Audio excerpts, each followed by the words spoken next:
Hell yeah. Yeah, if anyone's watching, they can see Anton showing off his Ancient Mew, as is Eric. Ancient Mew Club, dude. You should be able to access high society with one of these things. That's my honest opinion. That's the password to get into the speakeasy, the Ancient Mew. Oh yeah. Yeah, if I can just flash one of these, I don't have to pay a cover charge anywhere.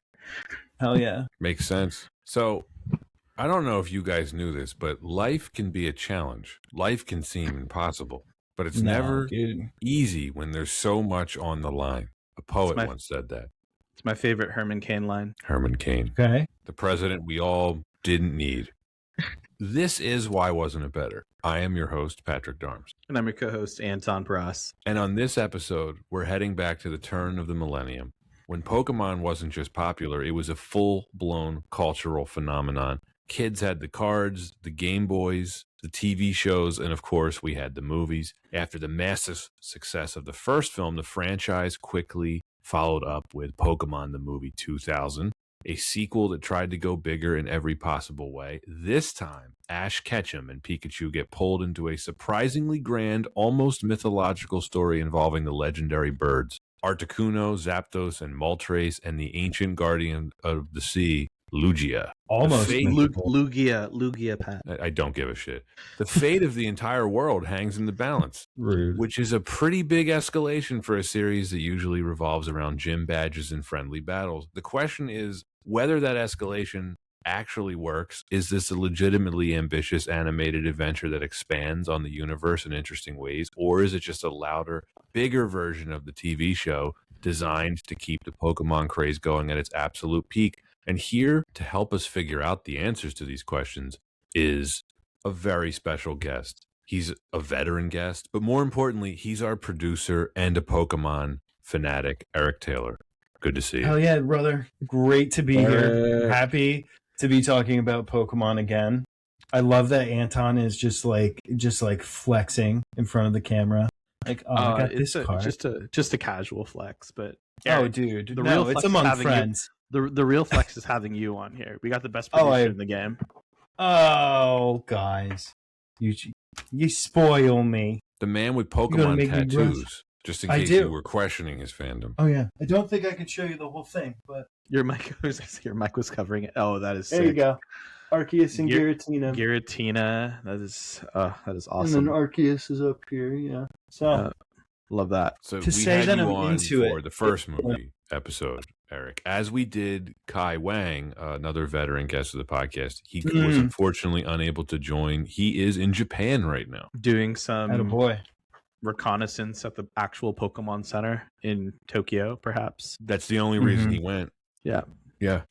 So I think, he's suggested a number of, I think, interesting films that we could cover. I think before we intro the film for us, Anton, we're going to do something a little unorthodox. Okay.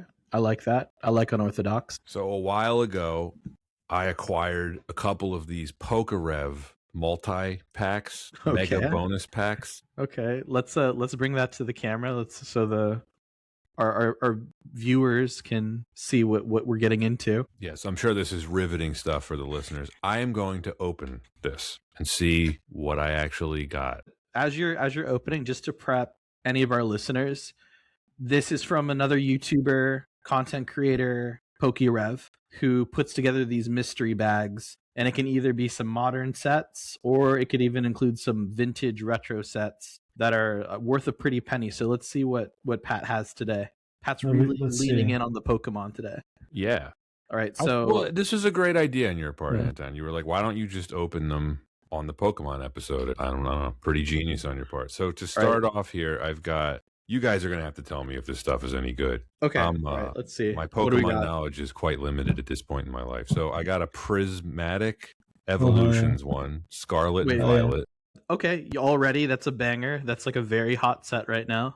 I got a Sword and Shield Brilliant Stars. Another it's no longer being produced. That's another hot set. That's a good one. I've got a Sword and Shield Silver Tempest. Ooh, and that one has the SIR Lugia card. Ooh, Lugia. Could you imagine if you pulled the Lugia card? I've got a Sword and Shield Battle Styles. Okay. Pretty sick pack. Not the most popular of Sword and Shield, but pretty sick. Okay, you're basically saying it sucks. I understand. Yeah. Scarlet and Violet Twilight Masquerade. That's a cool set. There's some good ones in there for sure. Now All right, for what the color? mystery. Wait. Okay, so remember how I said some of the packs can have really cool cards in them depending on the mystery pack that you have. So you have a silver pack. So if we go back to the cover of the bag, we can see like kind of rarity levels. Let's go to the front. So High it end. should. Okay, so the top level is I gold. think there's is gold. Well, one above that's like charcoal or something random. But yeah, gold. They don't even have charcoal listed on this. Okay. I just have green, red, silver, and gold. So you have the second to best. So you have a chance at a really, really good pack in there. We're talking 100 plus. All right. I like the sound of money. The question is, if it's that expensive, will you open it? I don't know. We'll see. We'll see. Okay. All right. What do we got? I got Generations with a Pikachu on it. Bro got a pack of Generations. Let's see. Good? Let's see what the price is. Yeah, trading card game. All right. So right now, a pack of Generations, a pack of Generations can go for is right now going on market for about 150 to 178. Okay. On the aggregate, what is it? TCG player. It looks at all the listings. It's about I think the average is about 205. Oh yeah, so it's going up. Yeah. So yeah, cool. Pat, it did go up. That's awesome. If any of our listeners are interested in purchasing any of these from me, shoot us a message. It's developed into offers. This is developed into a totally new segment. Well, you have one more, so I have one more. You're ahead by a lot, by the way. That's fine with me. I kind of want to open them, but I probably don't show the packs on camera yet. We gotta we gotta see what color Oh pack shit! you got. I got another silver one. Brace yourselves. Pat is really killing it because usually during these unboxing videos, I see a lot of people pull like green packs, which means you just pull another modern set. So your money basically gets flushed down the toilet. Pat here, Pat's like pulling off a little miracle. I'm really, really impressed. All right, well, let's bang out these basic ones here. I got a Scarlet and Violet Stellar Crown. 6 set. Mm-hmm. So, we have some Scarlet and Violet right now. Our Sword and Shield Vivid Voltage. Okay, that one's sick. There's a really cool full art Pikachu in there. I see a Lugia on this one. This is a Silver Tempest. It is a Silver Tempest Sword and Shield one. Yep. Yep, that one's sick.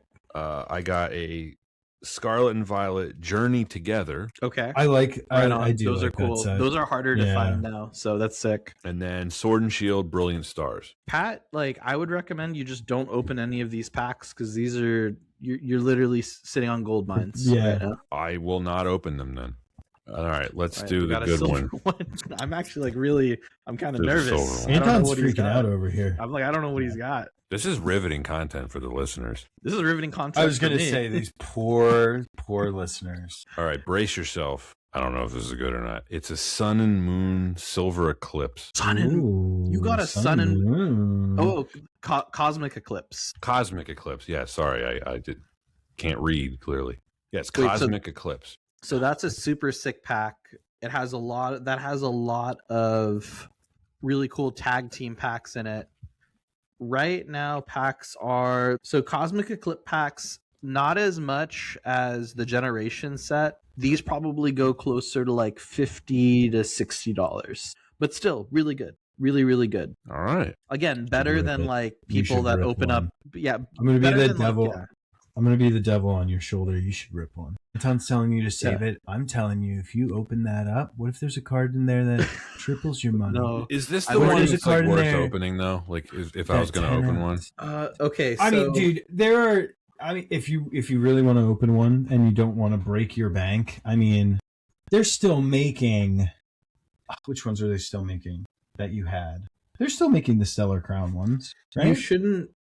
So or the evolution one. All right. So best case scenario, like literally, and like the chances of us on are really low. The best card in that set that you could pull is a Blastoise Piplup GX card. Ooh, that's valued at $277 right now on the market. Okay. The chances of actually getting that card are very low. Right. But between this and the Generations pack, the Generations pack sells for so much, just the pack. Like I'd be just not just the wait on that. Generations one. But if you're gonna open I'm just saying, Pat, like then you'll sell it to somebody eventually and then they'll 10x their money. And where are you? Where are you at that point? Ignorance is bliss, because I won't know unless they tell me. But I'll decide what to do with them offline. Again, if any of our listeners have any advice for me, open to feedback. Look at Eric shaking his head. What a snob. I'm so disappointed. What? People want to see packs opened. I'm not going to open any more packs. Who knows? Maybe in the Digimon movie episode, we'll open the packs. Oh. I have Digimon cards somewhere. Are they worth less than Pokemon? I have to think they are, right? Oh yeah, dude, I have like a hyper rare one, and it is like 50 cents. Yeah, there's still a they are as poor of an investment as a lot of Yu-Gi-Oh cards. Yeah, because they keep reprinting Yu-Gi-Oh cards, so none of them stay rare for very long. Surprise for you, Eric. We're going to be covering Digimon the movie and the Yu-Gi-Oh movie. I've never seen either of those things. One of those is better than the other, and it's a Digimon movie. Oh yeah, I don't even remember the Yu-Gi-Oh movie. I don't know if I've seen it. Digimon is an interesting concept, but Digimon, the movie Digimon is like Moonwalker, right? It's a bunch of shorts just put together. But they try to make, except the difference between Moonwalker and the Digimon movie is Moonwalker didn't even try to make the plot make sense. Digimon the movie tried to make a singular plot line by mashing together stuff. Okay. But we're not here to talk about Digimon. No, that's what I'm saying, man. We're here to talk about Pokemon the movie 2000. It was released on July 17th, 1999 in Japan by OLM Inc. and Toho. And in North America, it was released on July 21st, 2000 by Warner Brothers. It was directed by Kunihiko Yuyama. The screenplay was written by Takashi Shudo. It's based on Pokemon by Satoshi Tajiri. Featuring the voices of Veronica Taylor, Aiku Otani, Rachel Lillis, Ted Lewis, Eric Stewart, Maddie Bluestein, Neil Stewart, and Satomi Kurogi. The budget was $30 million. That is $57 million adjusted for inflation. And the box office was $134 million. That is $259 million adjusted for inflation. It has a 20% Rotten Tomatoes score. No surprise. I think that's an improvement over the first one, if I'm not mistaken. Wasn't that even lower? I think it might have been. But anyway, the plot, the first one was not good. Ash Ketchum and friends must gather the 3 spheres of fire, ice, and lightning in order to restore balance to the Orange Islands. Who cares what the plot is? They didn't when they made this. Eric, other than your undying love for Pokemon, I don't even know. Is it even worth asking you why you wanted to be on this episode? Well, it would partially be because my undying love of Pokemon. But I think it's interesting looking at the movies and anime and stuff like that, because a lot of it isn't great. I mean, fair. I'm just speaking objectively. Do I love it? Yeah. And like my daughter watches Gen 1, so the Indigo League. So she's watching it now, and it's simple enough for her to grasp. So it's funny seeing, because for everything Pokemon is, it is also mediocre. I don't know. Does that make sense, Anton? Because you know a bit more about Pokemon, but like the movies are pretty mediocre. The games have gotten pretty stagnant, pretty stale. No one really talks very positively about Pokemon games, or they're not as, I love it. Like, I was don't get me wrong, Eric. Tell that to the millions of units sold for the new Pokemon Animal Crossing game. Well, no, I mean that's what I'm saying, but no, I'm not going to sit here and tell you that Scarlet and Violet was a great game, 10 out of 10. Like I'm being generous when I give it a 7. You know what I mean? It's not. Yeah. And then you look at these movies, you know, none of them are great. No, and I don't think they got any better after this. There is a lot of good Pokemon stuff, but I would say a plurality of it is fairly mid. And I might get flack for saying, again, I have a Pokemon tattoo. I am all aboard the Pokemon train. You know what I mean? Yeah, so, you know, good. It is something I love. You know, Eric, I don't think you said anything totally off base. I think that you've clearly laid out the status of Pokemon and the paradox that is the phenomena of the train does not slow down no matter what. Mm-hmm. No matter what the quality is of the film, no matter how mid the video games can be, the train does not stop for Pokemon. When this film came out, it was anything but mid. I mean, this was, I don't want to say the height of Pokemon. I think all three of us are quite biased because we experienced it from day one. Right. Yeah. And this was a time when I was still watching the anime and collecting the cards and playing the games. In fact, the last Pokemon games that I ever played were Gen 2. I haven't played anything after. Yep, I think I had Silver. No, I had Gold. Ho-Oh was on the cover. And I don't think I got Crystal. I think I just had Gold. That was such a good... I mean, yes. So, like, the games in their heyday, especially Gold and Silver. I think Gold and Silver is just chef's kiss. And then I really do want to... I was just going to say, with Gold and Silver, you get Gold, Silver, then you play through the game, you get Red and Blue. Exactly. Right. You go to both regions. And like, that's was why really, I was so satisfied. I thought I was done. And then you go and you have even more that you can do. I liked the generations after that, but there's been a marked, decrease in quality in the game. Call of Duty-itis, if you will. Yeah, it feels a little distinct in that while maybe Call of Duty has recycled quite a bit, rehashed and recycled with each release, I feel like Pokemon hasn't slowed down in popularity. Call of Duty, I think, has slowed down a bit. I think it's probably the family-friendly nature of Pokemon helps. They branch out, too, because they have like Pokemon Concierge, where it's like just the Pokemon, you're just living in the Pokemon world. And that's why the Pokemon Animal Crossing hybrid, it looks great. I do, I'm sure my wife or daughter would love it. So, they've really successfully branched out to the point where you can pretty much ask anyone, or I would wager, you could ask most people on the street what their favorite Pokemon was, and they'd have an answer.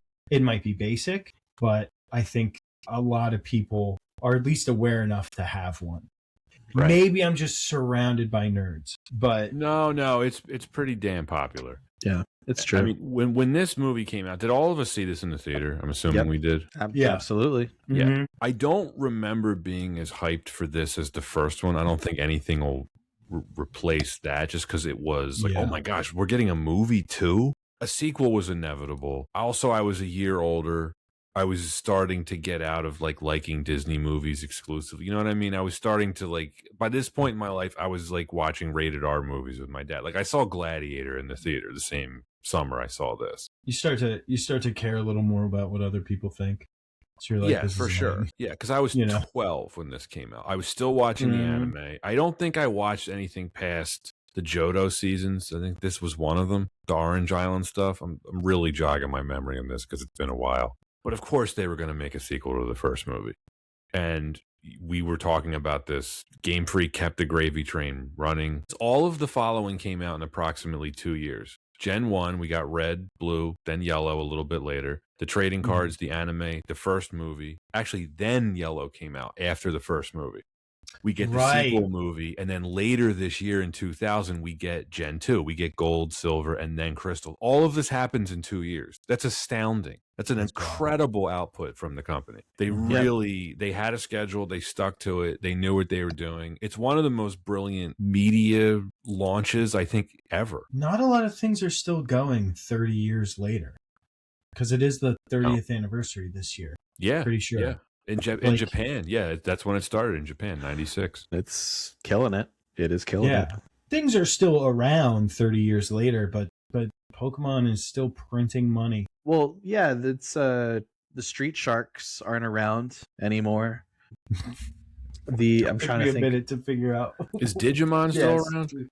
Digimon, I mean, is slightly around with some anime, and there is a trading card game right now. Okay, it's on life support. Like though, everybody's right? Who plays like, Digimon. Like who plays the One Piece card game too? I mean, I play the Pokemon trading card game online. Like there are enough people on there where like I battle people, but there's dozens. Tens and tens of people. But yeah, so I mean, everybody's got their like diehard fan. Like there's still Yu-Gi-Oh tournaments and stuff. Yu-Gi-Oh's still bigger. Yeah, but I think for me, like I think about childhood series that minus anniversary events don't really endure in the same way that Pokemon does.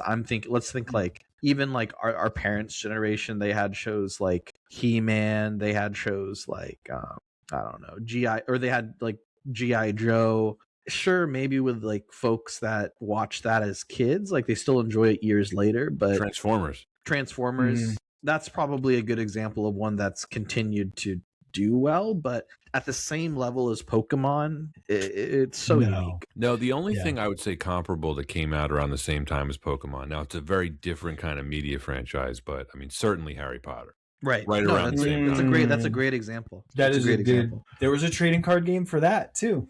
There was. Yeah. But I mean, I think just like Pokemon, I think Harry Potter is more popular than ever now. I think it is. It's amazing. And I think, interestingly enough, it's the right formula that you reintroduce these concepts that hooked you in as kids to just younger generations, and the cycle will continue. Indeed. I mean, of course, we're about to get the HBO series debut this Christmas. And with every Pokemon release or every Pokemon series, it's just introducing new starters, which it's the same formula. Right. You have your starters, you go capture Pokemon, and you go fight in the league battles. I was so hopeful because Legends Arceus was legitimately a good game. Like very much enjoyed my time with that. And then I heard of all the problems, and I was excited for Legends ZA. And then I heard all the problems with that, and I'm not buying a Switch 2 anytime soon. So it's sort of like, if I buy that game, it's going to be a glitchy mess. So sometimes when they try to do something different, sometimes it's effective. Yeah, it's the Call of Duty thing. I'm fine. Like, look, I'm a simple creature. If I just want a re-release of Heart Gold or Soul Silver, that's all I want. You may get your wish, Anton. Yeah, before we move into the production history, this podcast, nothing for the 6 degrees of Warren Beatty's sex life. I got nothing. Nothing like a Warren Beatty never hooked up with a female Pikachu. No, not to my knowledge. I'm sorry. What? Yeah, I don't know where he was going with that. Also, Warren Beatty would have been married to Annette Bening at that point in his life, Anton. So how dare you? That's right. There would have been. Dare you accuse of that sex-obsessed man of infidelity with a Pikachu, no less. Right. Jinx? Maybe.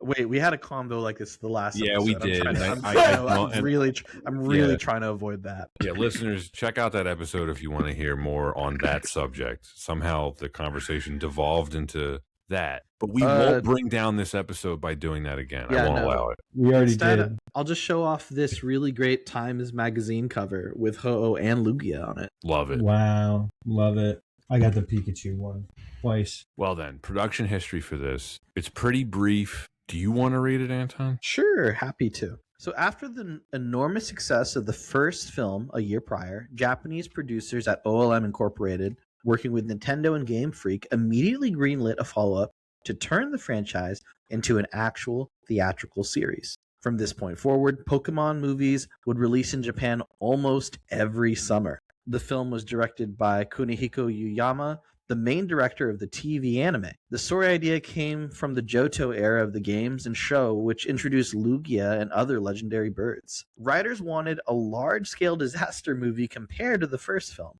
The concept, a collector disturbs the balance between legendary Pokemon and threatens the planet. The villain Lawrence III was conceived as a Pokemon collector obsessed with completing a set, essentially a parody of real-world collectors. Animation was handled by OLM's animation team, the same studio producing the TV show, and the production had to move quickly because the film was designed to hit the summer 1999 Japanese release window. The release was paired with a short, Pikachu's Rescue Adventure, and the American version was handled by Warner Brothers, and it was released a year after the initial Japanese release, actually in 2000. A robust soundtrack was compiled for the American version, including the song The Power of One, featuring Donna Summer. And years later, Herman Cain used the lines, "Life can be a challenge, life can seem impossible, it's never easy when so much is on the line," end quote, which of course are the lyrics from the main theme, and he used this throughout his 2012 presidential campaign. Pokemon, go to the polls. Oh gosh. Good old Herman Cain, no longer with us. R.I.P. When this movie started, I don't remember The Power of One being an alternate title to this at all. Did you guys remember that? I don't remember that at all. Did the version you watch have that after the title flashed up? I was not paying enough attention. The version I saw Thank you, Eric. did show it, yeah. Just being honest. You're like, I don't know, man. The story hadn't started yet. I had two children running around. Fair. Did they like the I movie? watched it, and then I watched it at work today. Yeah. My daughter, like I said, my daughter likes Pokemon. She likes a lot of... I was solo on this not one. exclusively Pokemon, but... And my wife had no What's that? interest in watching this with me. I was like, you want to watch a Pokemon movie with me? My just daughter shook her head. would not be able to sit through this movie. Not enough Bear in the Big Blue House for her. No. My daughter paid attention to this for 2 to 4 minutes and then went back to playing in her playpen. So Sounds that's about all right. I got out of her. Yeah. As always, we want to thank everyone for listening / watching. If you're liking the pod and you haven't already done so, follow us, subscribe, leave reviews, leave comments wherever you get your pods, whatever platform. Every little bit helps the algorithm. You can follow us on social media platforms like Instagram and X. And best of all, we have Letterboxd. That's a really great way to follow us. You can see our full list of films that we intend to cover, along with various other lists. And of course, if you really like what we're doing and you want to throw a few bucks our way, we have a Patreon. You can support the show and get access to episodes a full week early and ad-free, plus bonus content. Links to everything are in the description. And disclaimer, Anton and I were talking about this. We're going to be restructuring a couple of the tiers on the Patreon for those who are interested. All right, guys, I think we can get blood out of a stone on this one. Okay. For talking about why wasn't it better. I don't know if there's a ton to talk about with this film, but that doesn't mean we won't try. Okay. Yeah. I think films like this, where this is my disclaimer, films like this where the lack of content is on the movie itself, the thing going for it is that it was enough of a phenomena that people still went to go to the theater despite the film's quality. And I think like that says a lot about this film and why it needs to be discussed. So you're saying it's bad? Oh, of course, like hands down. Yeah, let's start with the story. Bury the lead. Accessibility of this. I think the problem with this is obvious. It's the same problem with the first one. You have to have pretty good knowledge of the Pokemon universe to really have any appreciation for this. Which, of course, all three of us were the perfect target demographic when this came out. Just like with the first film, the dad that took me and a couple of my friends to see this at the time thought it was horrible. Yeah, I'm really not looking to defend much about this movie. I mean, it is better than the first one, but that's not saying much. And it's like, I don't know, do you guys, I assume, Anton, but Firefly, Serenity, have you watched those? Of course, yeah. Yeah. Seen Firefly, so, I watched Serenity first, which is the movie that comes after Firefly. Right. So for me, like each of the Pokemon movies feels like that, where I'm like, who are these people? Why are you presenting them to me like I should know who they are? You know what I mean? There really isn't any character introduction for someone who is unaware of the anime or what goes on. You know, like it's just Ash, Misty, and not Brock.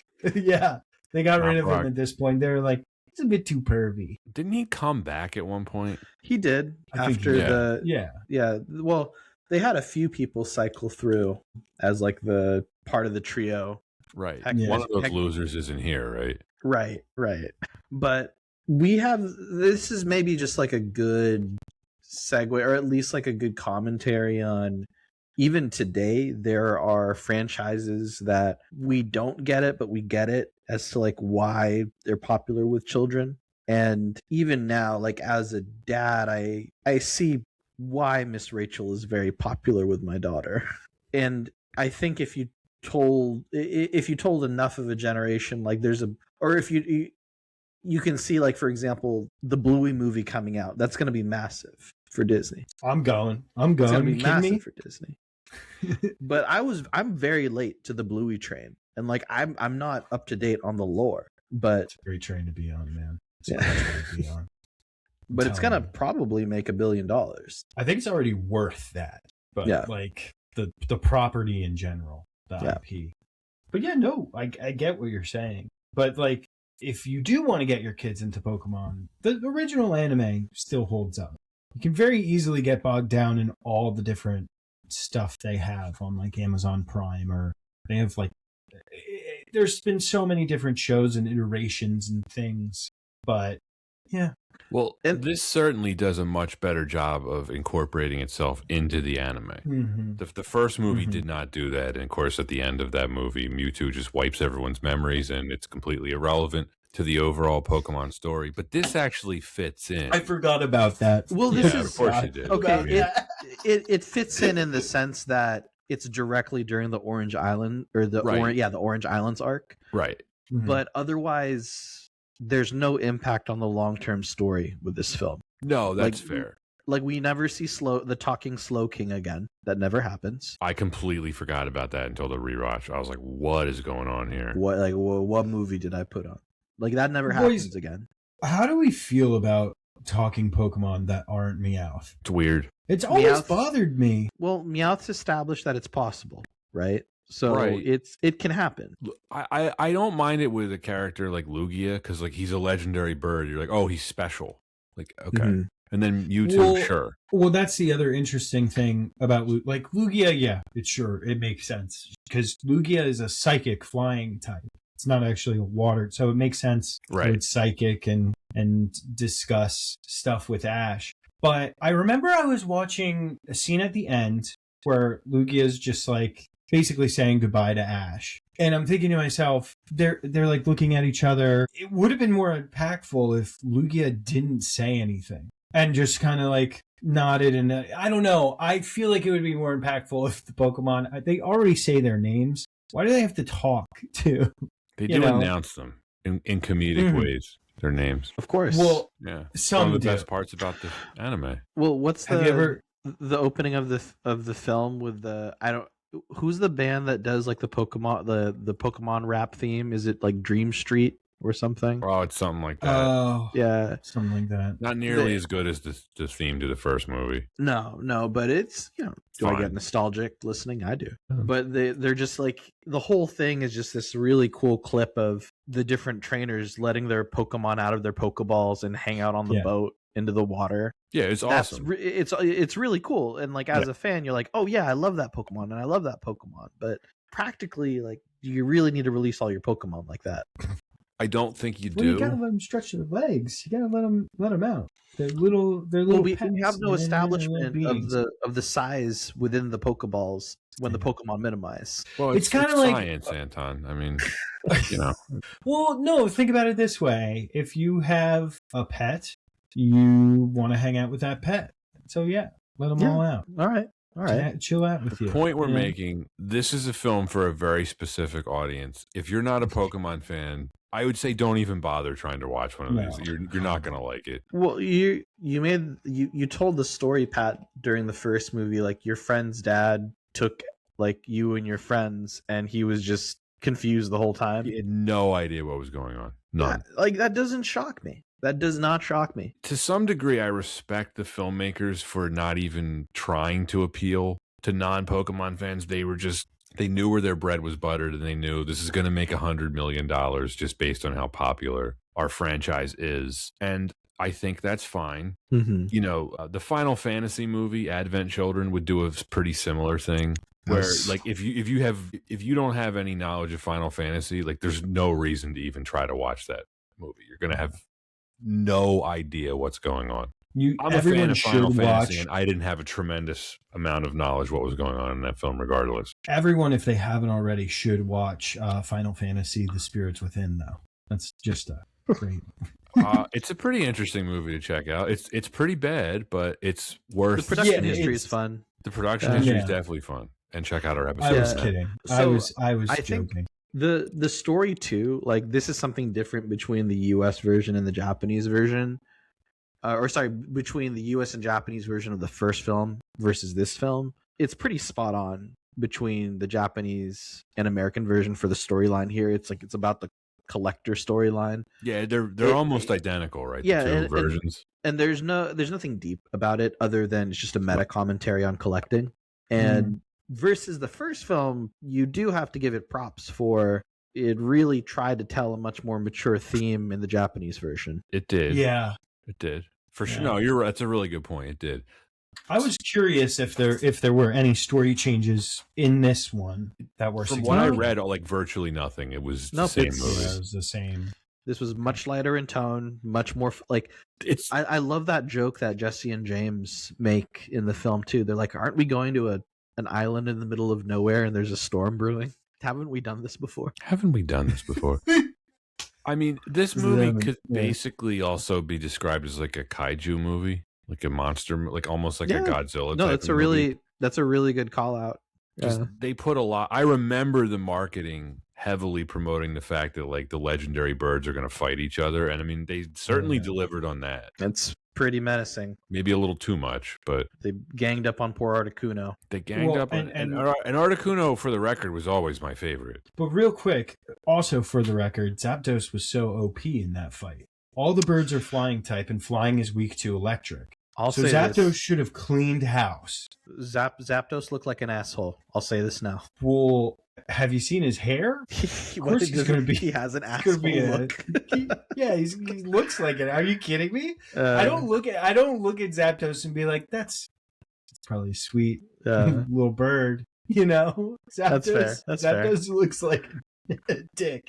Yeah. Of course. Well, it tracks. That's what happens, right? And the birds Ash becomes the chosen one. That's pretty hilarious. Oh, that prophecy sucks so bad. It sucks so bad. The world will turn to ash, and you're like, oh. I wonder if like was the original Japanese version like was it that cheesy too? Probably. Like it's such a cliche plot device, right? Yeah. And I'm just not shocked. No, that's the thing. It's like, who is this movie intended for? 8-year-olds. Growing Not up a lot is of depth understanding. you're going to get there. Yeah, I completely forgot about the chosen one part of this, the prophecy thing. All I remembered about this movie was the birds fighting each other, and I thought that would be cool. And then I forgot about this and the talking slow king. And well, let's talk about the villain next. He's the next reason why this wasn't better. Lawrence III stinks. I love the concept as like a meta commentary. Actual villain, pretty flat. Execution terrible. He's useless. He's used, but like it's so like I can't help but laugh at like how it's drawn up. Like what's Misty saying? Like, what are you gonna just take Pokemon and collect them like stamps? And he's like, "Why, yes." And in my mind, I'm like, "That's literally what's happening now. This is crazy." That's the game. You got to fill out pretty the much Pokedex. what it is. It's part of the game. Not really supposed to shoot him with cannons. I did not understand his character. I don't think anyone else did either. I don't understand his power. He has this massive, powerful airship that has enough weapons on it and technology that he hoovers up those birds. Like Moltres is the first. He takes him no problem. The power scaling of this random billionaire to have this level of power, it's like, where does he come from? Because in Pokemon, right, you see kind of different levels of wealth. You don't see this level of powerful. And then he captures our heroes inadvertently, right? He doesn't really want to, but he ends up capturing them. He seems completely unfazed by that. And then when some of the birds escape, he doesn't seem to care. He's just like, oh, that's his reaction. I'm not exaggerating this. His reaction you're right. You're right. But I think that's I don't know if that's just his character is just a complete loser that's just trying to collect Pokemon, which it basically is. This is one of the most poorly written characters I think I've ever seen in a movie. And then he disappears from the film. He disappears from the entire. We never see anything from him again. No, very useless villain. And I mean, you're saying he's like the most poorly written. I'm struggling to even say that he was written at all. It was just kind of like he was not. He's not a character.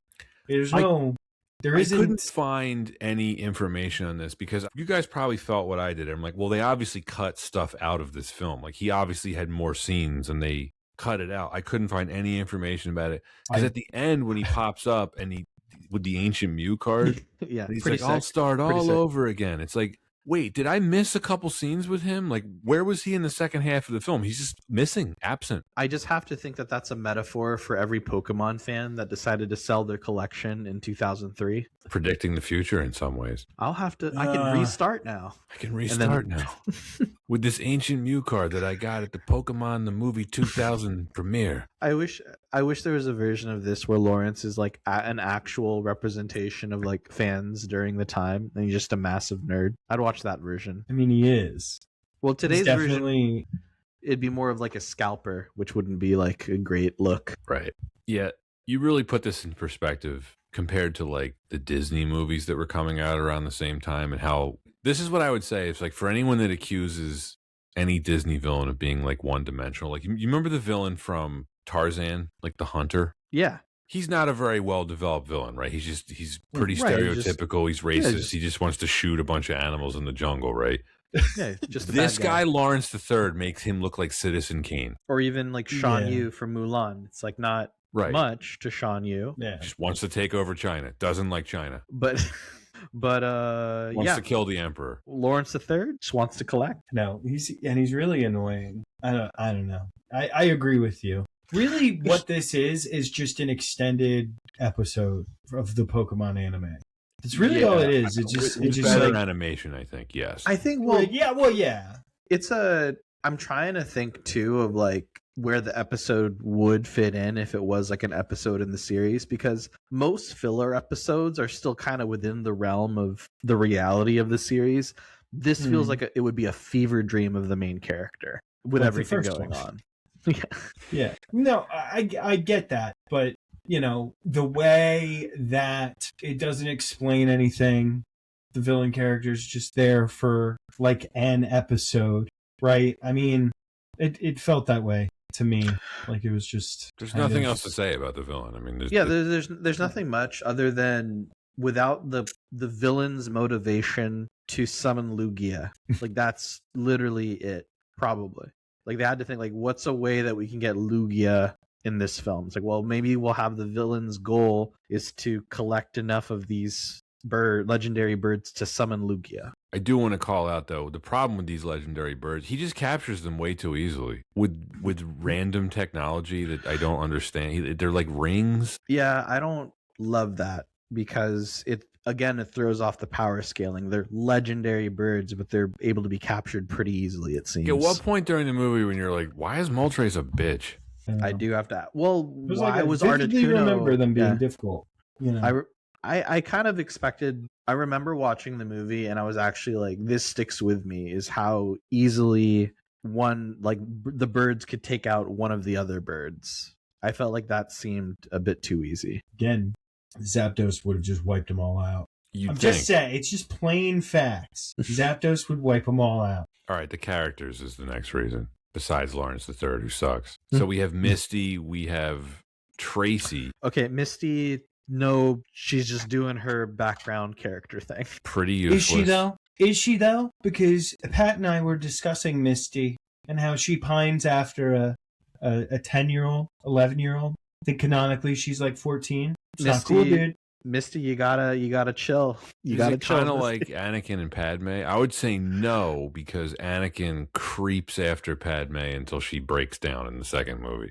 Attack of the Clones. And also in the second movie, Anakin was aged up. Right. Yes. He still he just basically creeps his way into a relationship with her. What's their age difference though?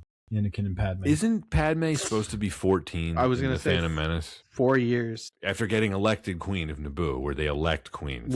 queens. That's not stupid at all. But Okay. like Misty, We're by getting the off way, topic. Okay, Misty, by the way, Misty. is a fully functional gym leader at age 14. Yeah. Well, she's born into it, right? Because all her sisters are also gym leaders. So it's kind of like the family business. Have you ever met a 14-year-old that you felt like could be capable as a gym leader? No, but I she don't could meet a lot lead of an environmental 14-year-olds movement. What's in my line of work. that girl that travels around on the boats? Right. And they What? like government. I'm not making this up. What's her name? Yeah. Greta something. Greta Thunberg. Yeah, and like governments just make environmental policy based on the advice of her, because that makes sense. I think you're misrepresenting that, but no, I still wouldn't. It's no dumber than electing queen. Put it that way. That's true. Yeah, no. I mean, I get it. I think it's just we don't live in a Pokemon world, so It's true. it's hard for us to understand. You know, it's like, oh, you're 10 years old. Here's a bag and some Pokeballs, and Go out in the world. don't die. Yeah, go out into the world. You might have You to read fight the some of the mafia. Pokemon- We don't know. The We don't mafia. know. I mean, you know, what is it? Giovanni, the mafia. They're- Yeah. Giovanni is the Mhm. mafia. Team Rocket's basically the mafia, right? Yeah. I guess. A more But like I was showboat, saying a that- more like showboat version of the mafia. With a weird I don't know, flair to them. Yeah, yeah, they have costumes and a costumed flair. a secret handshake, all that stuff. Where did we Mhm. where did we land on Not Brock? Do we like Not Brock? He's more useless than Lawrence III. Yeah, I've never really liked Tracy. I had completely forgotten about him. I know he is in the anime, and then I had to look up why Brock wasn't in this film because I forgot he left the anime. Well, he had Mhm. to leave, I think, season 2 and 3 because Nurse Joy and Officer Jenny had a restraining order on him. Right. So he had to stay in Pewter City. Are you It was serious? a big deal. It was a big deal. Yeah, it was a big deal. I'm surprised. You could be serious, and I wouldn't know. I mean, I was gonna say, it would be knowing the believable. Knowing the character, it could be believable. But Right. no, that is not canonical to the Pokemon story. Okay. There are listeners right now who are frantically Googling this. Like, what? I don't remember that. Yeah, but Tracy continues to make reappearances throughout the series Yeah. for Well, some he reason. sucks in this movie. Misty does save Ash's life here. Give her some credit. But then, yeah, Eric, I mean, we were talking about it. The whole thing with her struggling for her feelings with Ash, but they never fully commit to it either. It's Weird. It is a little weird. A little weird. It's like, yeah, man. I don't know. I feel like you keep saying like characters, and like the point was the birds fighting. You know what I mean? Right. It's like, Right. what is the name? Maybe you guys haven't seen this movie, but what is the name of the main character in Pacific Rim? Don't No Google idea. it. I've seen the movie, but I have no idea. Pretty decent movie, right? Yeah. I mean, for The first one. so Yes. the point of that movie was not the characters. Right. Is the point I'm trying to make, right? They didn't stick out with you, but boy, do we remember the first Pacific Rim. We don't need to talk about the sequel, but you know, it's the same thing here.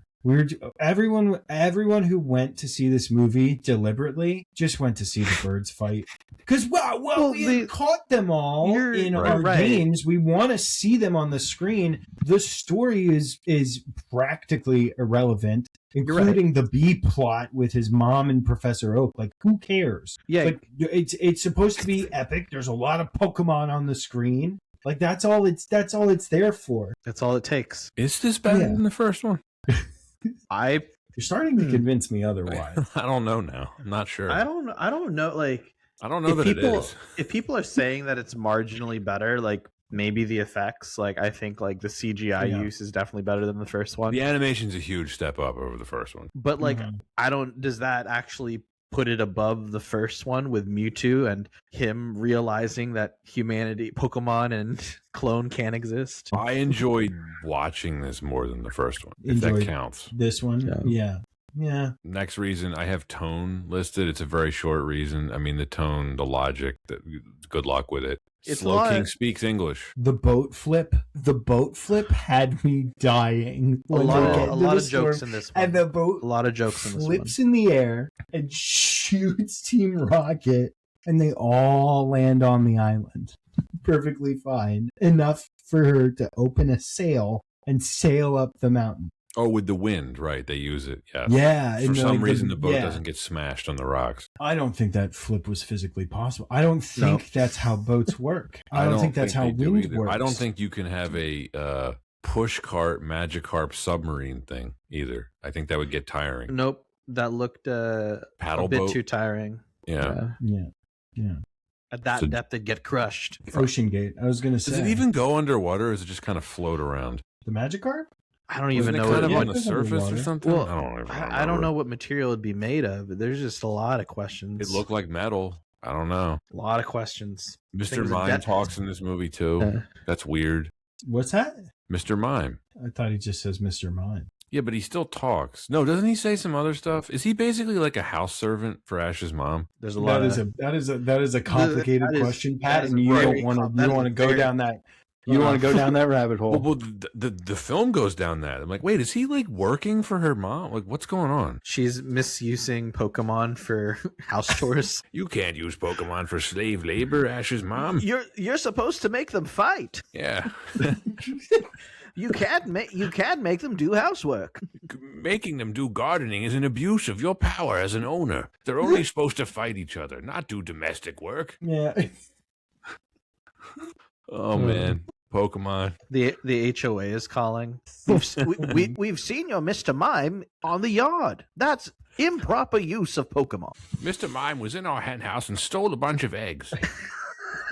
I was going to ask, as you say the Mr. Mime was out in the yard, I immediately was like, would you potty train a Mr. Mime? Or would you take it outside like a dog? Your Mr. Mime shit on my yard. Oh, gosh. It was invisible. I stepped in it anyway.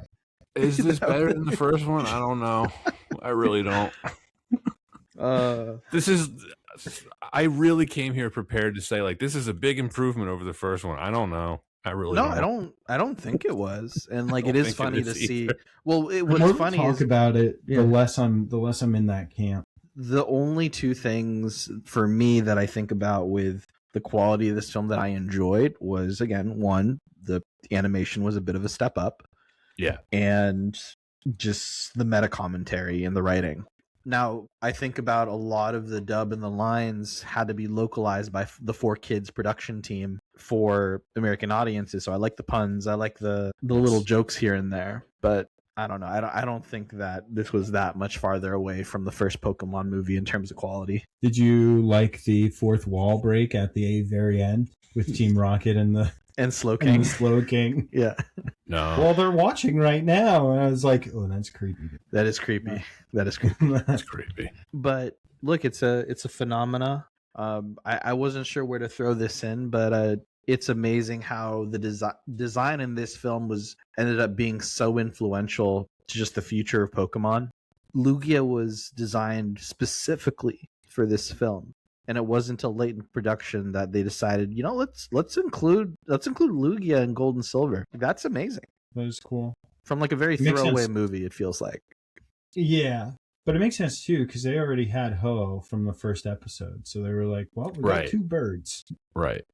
So, but yeah, no, Lugia looks distinctly different from a lot of the Pokemon design in Gen 2. Mm-hmm. Yeah, he really is spectacular to watch. I think if you're gonna make the case for this being better than the first one, it's that spectacle. Mm-hmm. Yeah, when the birds are fighting each other and Lugia finally appears, you really see like the superior animation from the first one, where you can see they had a bigger budget. And I was just noticing like all the backgrounds and stuff, all the vistas. It's very like Miyazaki-esque. Yeah, like yeah. I don't want to also underplay any of that. That's a really good call out, Pat, that I appreciate the animation from this era because that's still all hand drawn. Yeah. Right? All the background scenes. This is still from that hand drawn era. There's CGI mixed in, of course, because we see that with an airship? Not a Right. Yeah. But not a blimp. Not a blimp. It's an airship. But I do really love the hand drawn animation aspect of this. And for a feature film, they're not doing this anymore. So I think that maybe is more of a underrated quality of the film. I agree with that. Soundtrack, better. Much better, in my opinion. The score's better than the first one. They really went all out for the soundtrack for this. Donna Summer, Westlife, O-Town, Weird Al Yankovic is on this. NSYNC, right?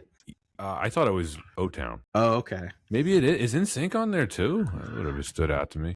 While you look that up, I want Eric to answer this question. Do you think Bryan Adams would have contributed here? I hope not. You don't think he would have fit right in? Get off of my back. It's Mr. Mime singing. I was going to say Lugia, just throwing Ash. No, I'm talking about Mr. Mime. I want to get back to Ash. The serious part of you this film. don't. I don't think you want to. What, the serious part of the film is Mr. Mime? I think we pretty clearly unlocked how it is.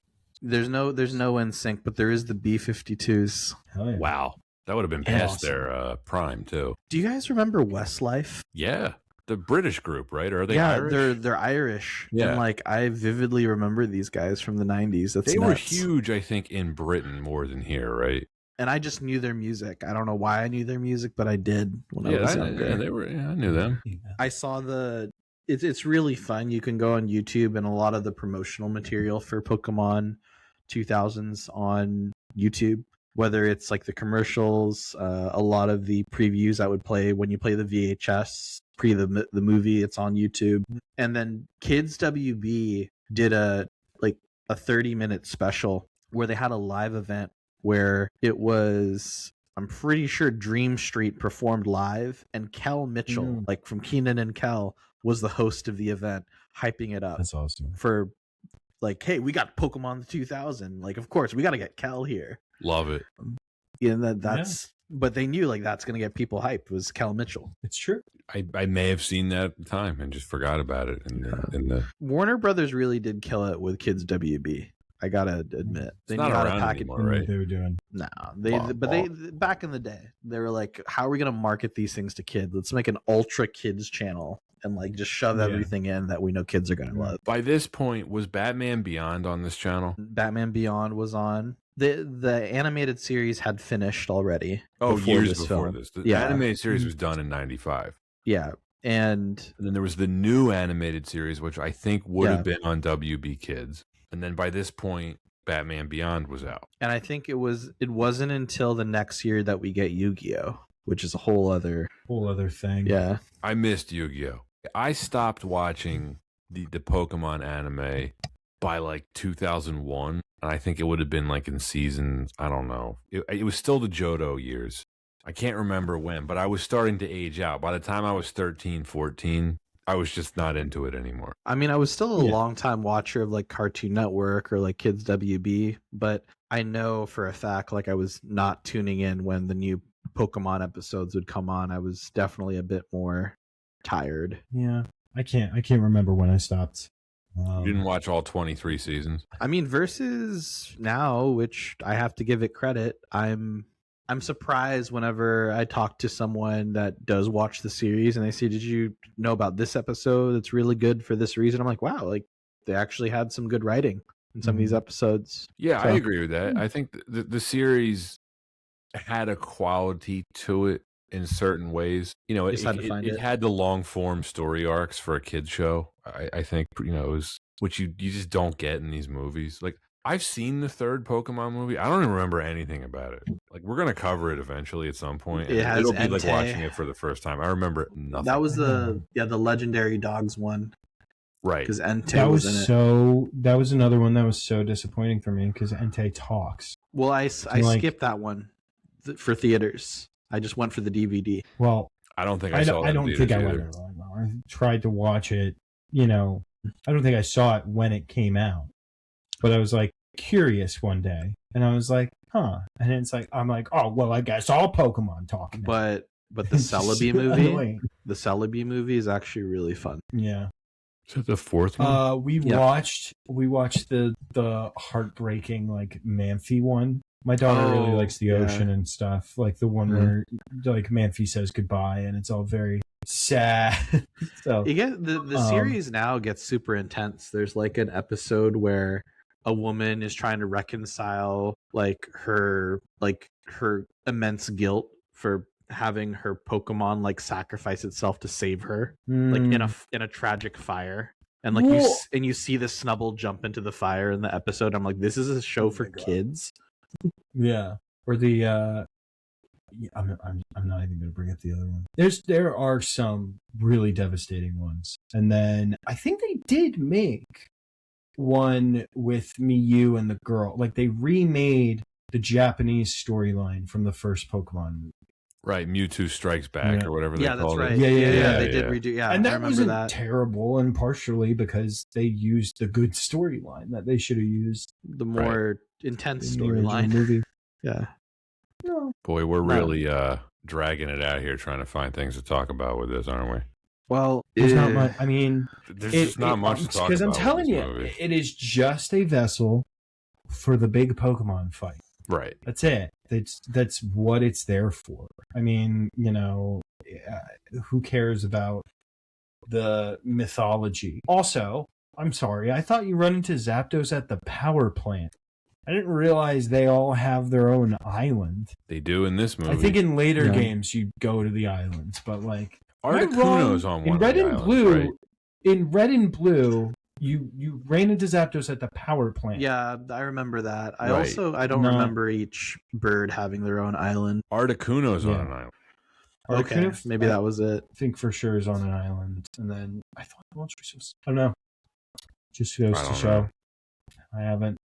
The only red or blue adjacent thing was Let's Go, which is nothing like the original game. It sort of is, but not. But like it has just enough spectacle. It has just enough fun. It just has enough jokes, and it has the right Pokemon that if I was 10, I'd probably really love this. Right. Yeah. I liked it when I saw it. I mean, do we want to give our ratings then? Oh, maybe we're at that. We're there. We're there. We might be there. I think we're at that point. You want to go first, Eric, as the guest? I usually go last, and I feel like I'll keep that going. I don't have to. I'll go first then. So I wrote down initially this is a clear improvement over the first movie. We challenged that a bit with our discussion. I think it is because this feels like a proper movie to me, more so than the first one. The first one had a lot of TV quality to it. This, you can definitely tell they had a much bigger budget.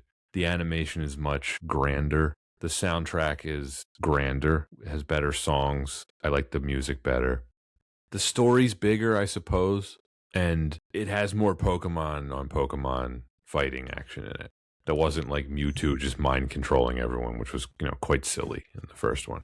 Nostalgia has to do a lot of heavy lifting here. I'm not the target audience for this. I haven't been in a very long time. I actually struggled to get through this. I watched this twice, as I do with almost every film, to prepare for the podcast recording. I mean, this is just very much for kids. As an adult who still enjoys Pokemon in a very nostalgic sense, I just didn't find this very accessible. I think a lot of the issues are fixable. Like the villain is completely flat and uninteresting. He disappears from the story. It just turns into a monster movie. If they had put like 10% more effort into this, I think it'd be a much better film. I don't think it's horrible.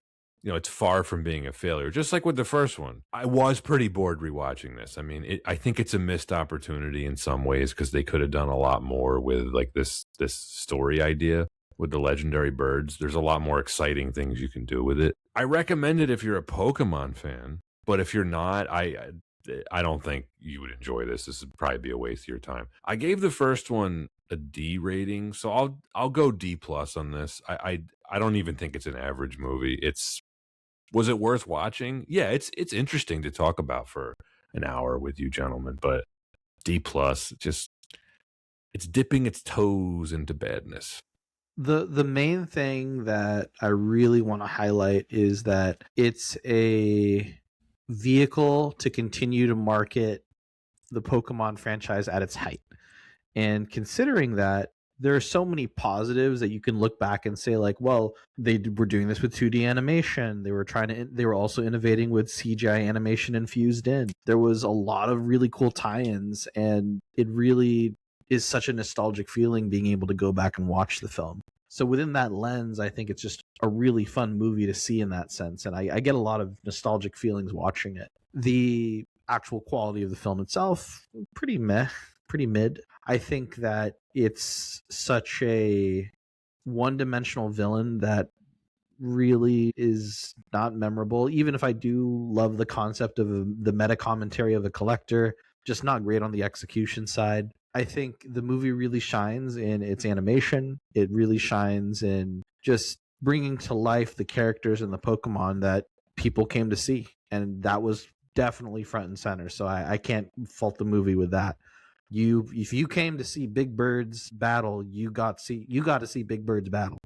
I don't think it's a very deep movie, but that's okay. It was a kids movie. It was being put out in the millennium, and I find that this is one of those kinds of films that I get it from a marketing standpoint, but I can also enjoy it in a guilty pleasure sort of way. I gave Pokemon the first movie a D+ because I felt very, very similarly with a lot of it. I actually also give the same film the same grade because I don't necessarily see this as that much better than the first film. So I put it the same grade. So I don't remember what I rated the first movie at, but I was thinking about something. Stand by. Like, oh yeah, you gave it a D. Okay, yeah, this makes sense. So I was thinking about something I said in one of my videos on my channel, is that growing up is realizing that you're not the target audience anymore. And I think that really rings true here. That being said, though, I've said multiple times, and it is true, that just because it's made for kids, it doesn't mean it has to be of a lesser quality. Sure, it's easy to do that with kids because they don't care. Like Anton said, Big Bird fight. Like, that's what they're there for. And I've said that throughout this. It's just, it's like, we talk about the characters, the villains. It doesn't matter. We just needed the legendary birds to fight. And that's all that this film was trying to do. Who cares? Of course, Ash is the chosen one, right? Like, Sure. All of it isn't very good. Like, it's kind of, it's formulaic. Nothing really. I don't think there's a character development, except maybe for Team Rocket, because they help in the end. Like, maybe Team Rocket is the actual heroes of this movie, which is interesting. But yeah, I love Pokemon probably more than a lot of people. And even me watching this, I wasn't enamored with it. So I'm going to give it a D+. I don't think it deserves to go any higher than that. The fact of the matter is, it's prettier and stuff, but I still feel like it's just a big episode of Pokemon. Like they were doing a special on TV where it's like, oh, it's the big battle of the birds. Right. So D+ is my score. But again, I love Pokemon, but I don't love everything about Pokemon. Well, you can be honest about it, Eric. So D+ across the board from all three of us. Yeah. Not much else to say about Pokemon the Movie 2000. No.